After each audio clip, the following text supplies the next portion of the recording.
One of the most chilling details of this case is Boelter reportedly impersonating a police officer to gain access to his victims, at one point even fooling other police officers, as Maisie just mentioned.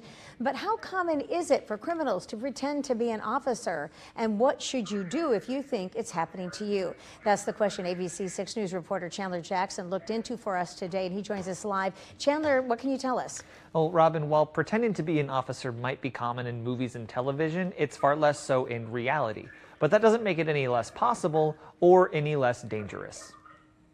Police impersonation, at least around here, is thankfully a rarity. I can only recall one time in the last couple of years where we as an office have dealt with it, where an impersonator was making traffic stops out in the county. Despite that rarity, media and history seem to be full of notable examples.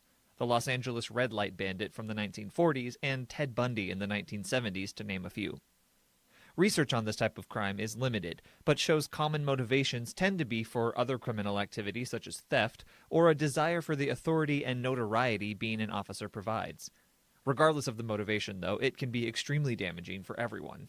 This uniform, this badge, should evoke trust within the community. And so when something like this happens, we take obviously very seriously. Impersonating an officer in Minnesota is a crime, but it's also incredibly easy to do. Light bars, body armor, and uniforms can be found at any military surplus store or even online.